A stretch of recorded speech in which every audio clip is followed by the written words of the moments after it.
지금 중국을 바라볼 때 가장 먼저 눈에 들어오는 숫자는 사상 최초 1조 달러라는 무역 흑자입니다. 겉으로만 보면 중국 수출이 살아났다, 중국 제조업이 다시 주도권을 잡았다 같은 낙관이 따라붙기 쉽습니다. 하지만 이 수치가 의미하는 것은 경기의 건강함이라기보다 오히려 구조적 불균형이 더 선명해졌다는 신호에 가깝습니다. 실제로 1월부터 11월까지 누적 흑자가 1조 달러를 넘길 수준으로 커졌다는 진단이 나오지만 그 성장의 엔진이 내수 회복이 아니라 가격 경쟁력의 과도한 강화에 가깝다는 점이 핵심입니다. 여기서 IMF 총재가 직접 우려를 표명한 이유가 연결됩니다. IMF가 문제 삼는 포인트는 단순히 흑자가 크다가 아니라 중국의 상대적으로 낮은 물가 흐름이 실질 실효 환율을 떨어뜨리면서 수출 가격을 더 싸게 만들고 그 결과 외부 수요에 더 의존하는 구조를 강화했다는 점입니다. 다시 말해 내수가 탄탄해져서 기업이 투자하고 소비가 늘어 건강한 성장으로 흑자가 늘어난 것이 아니라 내수 부진과 공급 과잉이 만들어낸 디플레이션 압력 속에서 통화 가치가 약해지고 수출품의 달러 표시 가격이 더 매력적으로 보이는 방향으로 쏠렸다는 해석입니다. 이는 흑자가 성장의 승리가 아니라 불균형의 결과라는 역설을 낳습니다. 흑자가 커진 만큼 글로벌 시장에서 중국 제품이 차지하는 비중이 늘고 가격 경쟁으로 상대국 산업이 압박을 받으면 다음 단계는 거의 예외 없이 통상 마찰입니다. 실제로 저평가된 위안화는 사실상 수출 보조금과 같다는 비판이 나오면 각국은 반덤핑 조사, 상계 관세, 품목별 규제 같은 대응 옵션을 꺼내기 쉬워집니다. 문제는 이 갈등이 특정 품목에 그치지 않고 공급망 전체로 확산될 수 있다는 점입니다. 중국이 수출 주도 성장에 계속 의존할수록 세계 시장은 가격이 아니라 정치, 안보, 규제로 재편됩니다.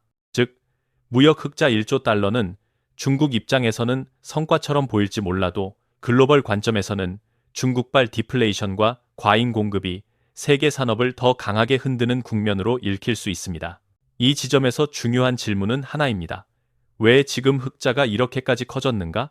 그 답은 수출 주문이 갑자기 폭증해서가 아니라 내수 둔화 속에서 기업이 국내에서 소화하지 못한 물량이 해외로 더 강하게 밀려나가는 구조와 맞닿아 있습니다.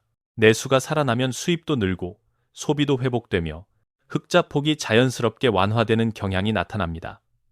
반대로 내수가 약하면 기업은 재고를 줄이기 위해 외부 시장에 더 공격적으로 가격을 제시하게 됩니다. 이때 환율이 낮게 유지되거나 실질 환율이 떨어지면 수출 가격은 한 번 더 낮아지고 싸게 파는 중국이라는 압박이 전 세계 산업에 파고듭니다.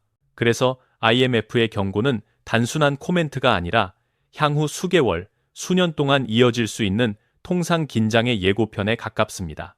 특히 미국과 유럽이 자국 제조업 보호, 공급망 재편, 전략산업 육성이라는 프레임을 강화하는 상황에서 중국의 초대형 흑자는 정치적 명분을 제공할 가능성이 큽니다. 시장 질서가 왜곡된다, 불공정 경쟁이다 라는 프레임이 형성되면 관세와 규제의 속도는 빨라지고 범위는 넓어집니다. 결국 중국의 무역 흑자는 숫자 그 자체보다 그 숫자가 불러오는 반작용을 같이 봐야 합니다. 흑자가 커질수록 중국은 더 많은 외부 의존을 안게 되고 외부는 더 강한 방어 장치를 마련합니다. 이 과정에서 글로벌 기업들은 선택을 강요받습니다. 중국을 중심에 둔 공급망을 유지할 것인가? 아니면 규제 리스크를 줄이기 위해 생산과 조달을 분산할 것인가? 지금 이 질문이 단순한 전략 논쟁이 아니라 실적과 주가, 그리고 생존과 직결되는 경영 의제가 되고 있습니다.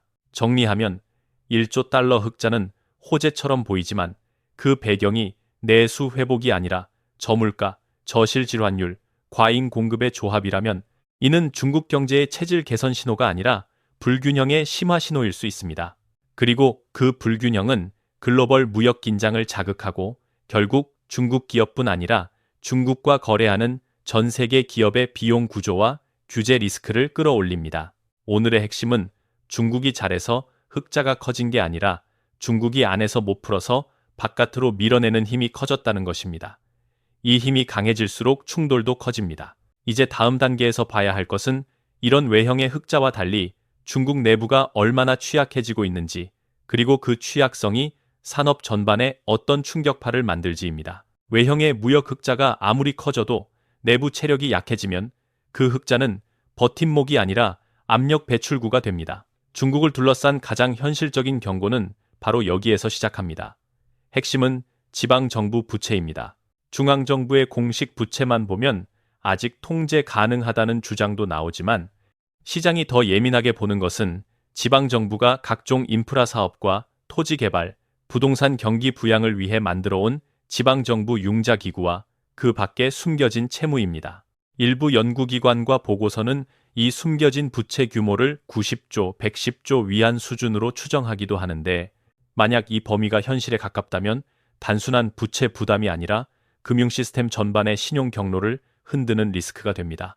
부동산 침체가 길어질수록 문제가 커지는 이유는 명확합니다. 지방정부의 중요한 재원 중 하나였던 토지 매각 수입이 약해지고 경기 방어를 위해 인프라 지출을 늘릴수록 현금 흐름은 더 나빠집니다. 이 과정에서 만기가 돌아오는 차입을 상환하기 위해 또 다른 차입으로 돌려막는 구조가 강화되면 시장은 규모보다 신뢰가 무너지는 순간을 두려워하게 됩니다. 최악의 경우 공공부문 급여 지급이 흔들릴 수 있다는 경고가 나오는 배경도 결국 현금 흐름의 문제입니다. 여기에 경제의 온도를 보여주는 지표들이 동시에 차갑게 식어 있으면 부채는 더 무거워집니다. 내수는 충분히 살아나지 않고 청년층 고용의 불안이 지속되며 인구 구조는 고령화와 감소 압력을 동시에 받습니다. 생산자 물가가 장기간 약세 흐름을 보인다는 것은 기업의 판매 단가가 눌리고 있다는 뜻이고 이는 이익률을 잠식하며 투자 여력을 줄입니다. 결국 지방정부의 재정난, 민간 기업의 수익성 둔화, 소비의 위축이 서로를 강화하는 고리가 만들어집니다. 문제는 이러한 취약성을 경제 처방으로만 풀기 어려워졌다는 점입니다. 영상이 지적하는 대목처럼 중국 정책의 우선순위가 성장 촉진보다 정치적 통제, 국가 안보, 기술 자립에 더 무게를 두는 방향으로 읽힐 경우 민간의 자율성과 기업가 정신은 제약을 받기 쉽습니다. 민간의 활력은 규제 예측 가능성과 자본의 자유로운 이동, 공정한 경쟁 규칙 위에서 살아납니다. 그런데 관료 조직에서 성과보다 충성도가 더 중요해지는 분위기가 강해지고 기업들이 규제 리스크를 상수로 받아들이게 되면 혁신은 조용히 둔화됩니다. 기술 혁신은 단순한 연구개발 비용의 합이 아니라 실패를 감내할 수 있는 제도와 인재가 모여드는 생태계의 결과인데 이 생태계가 흔들리면 장기 성장률의 바닥이 낮아질 수 있습니다. 더 중요한 것은 이 내부의 불균형이 중국 안에서만 끝나지 않는다는 점입니다. 중국이 내수로 흡수하지 못한 물량을 수출로 밀어내고 동시에 정책적으로 전략 산업을 밀어붙이면 글로벌 공급망은 가격 경쟁과 규제 경쟁이 결합된 형태로 재편됩니다. 한국 기업 입장에서는 기회와 충격이 함께 옵니다. 기회의 대표 사례로 자주 언급되는 것이 바이오입니다. 미국이 중국 바이오 기업에 대한 견제 장치를 강화하면 글로벌 제약 바이오 고객사는 공급망 리스크를 분산하려고 하고 그 과정에서 한국의 CDMO 역량이 부각될 수 있습니다. 단순히 대형 기업만이 아니라 소재, 장비, 공정 서비스 기업까지 연쇄적인 수혜 가능성이 열립니다. 또한 배터리, 반도체, 방산 같은 분야에서도 중국 의존 축소라는 큰 흐름이 유지될수록 한국 기업의 협상력과 공급망 내 포지셔닝이 좋아질 여지가 있습니다. 하지만 반대편 리스크는 더 즉각적일 수 있습니다. 중국 전기차 기업이 공격적으로 해외 시장을 넓히면 가격 압박이 커지고 완성차 및 부품 생태계는 수익성 방어가 어려워집니다. 동시에 글로벌 본사가 한국 공장을 저가 생산기지로만 운영하는 구조가 굳어지면 내수 판매와 신차 투입이 위축되며 서비스 네트워크 약화 같은 부작용이 나타날 수 있습니다. 여기서 중요한 교훈은 하나입니다. 미중 갈등은 단기 이벤트가 아니라 구조적 조건으로 바뀌고 있으며 중국의 내부 리스크는 글로벌 산업 변동성을 키우는 상수로 작동한다는 점입니다. 따라서 기업과 투자자는 중국이 좋아질까 나빠질까의 단순한 전망보다 공급망 분산, 기술 경쟁력 강화, 규제 리스크 관리, 그리고 환율, 원자재 변동에 대한 해지 체계를 먼저 점검해야 합니다. 위기는 피할 수 없는 변수지만 준비된 쪽에는 시장이 재편되는 순간이 곧 점유율을 가져오는 기회가 됩니다. 결국 지금은 성장 기대가 아니라 리스크 관리 체제로의 전환이 성패를 가르는 구간입니다. 마지막으로 기억해야 할 문장은 이것입니다. 겉으로는 흑자가 커지지만 안쪽의 균열이 커질수록 세계는 더 강하게 대응하고 그 대응이 다시 기업의 비용과 전략을 바꾼다. 중국 리스크는 중국만의 문제가 아니라 글로벌 사업 환경을 다시 쓰는 압력이라는 점에서 더 날카롭게 봐야 합니다.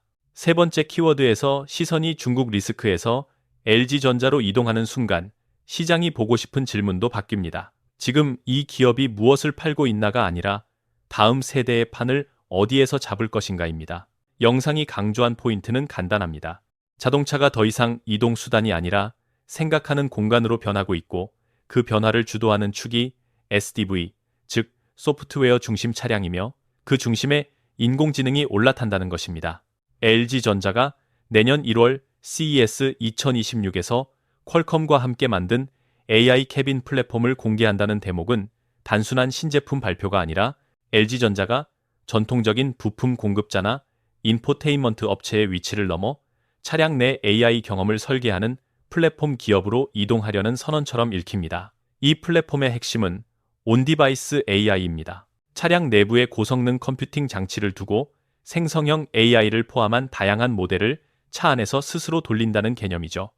여기서 왜 굳이 차 안에서 처리하나가 중요합니다. 첫째는 지연 시간입니다. 운전 상황은 초단위가 아니라 순간 단위로 바뀝니다. 클라우드로 보내고 받는 구조는 통신 품질과 지연이 변수로 남을 수밖에 없습니다. 반면 온디바이스는 입력을 받는 즉시 추론하고 반응할 수 있어 안전 경고나 운전자 보조 시나리오에서 강점이 생깁니다. 둘째는 개인정보와 보안입니다. 차량은 위치, 음성, 시선, 탑승자, 생활 패턴 같은 민감한 데이터가 축적되는 공간입니다. 데이터가 외부로 나가지 않고 내부에서 처리된다면 유출 우려를 줄이고 규제 리스크도 상대적으로 낮출 수 있습니다. 영상에서 언급된 것처럼 고성능 칩셋이 탑재되고 시각 정보를 분석하는 비전, 언어 모델, 대형 언어 모델, 이미지 생성 모델 등이 차량 인포테인먼트 시스템으로 들어오면 자동차는 단순히 화면을 띄우는 기기가 아니라 상황을 이해하고 의도를 추론하고 경험을 조합하는 기계가 됩니다. 예시로 제시된 장면들이 상징적입니다. 운전자가 전방을 충분히 보지 않은 채 합류 구간에 진입하면 내외부 카메라가 이를 감지해 차가 들어오니 주의하라는 경고를 보내는 시나리오는 안전성과 직결되고, 눈이 오는 날에는 음악과 날씨 정보를 분석해 눈 내리는 거리 이미지를 자동으로 띄워주는 연출은 감성 경험을 강화합니다. 여기서 중요한 건 기능이 아니라 연결입니다. 안전, 편의, 감성이라는 서로 다른 가치가 AI라는 공통 엔진을 통해 하나의 사용자 경험으로 묶이는 순간 브랜드의 경쟁력은 화면 크기나 음질 같은 스펙이 아니라 차가 나를 얼마나 이해하느냐로 이동합니다. 그래서 AI 캐빈은 인포테인먼트의 고도화가 아니라 차량 경험의 운영 체계를 선점하는 게임에 가깝습니다. 시장이 SDV를 2030년 1조 2천억 달러 규모로 성장할 것으로 거론하는 배경도 바로 여기에 있습니다.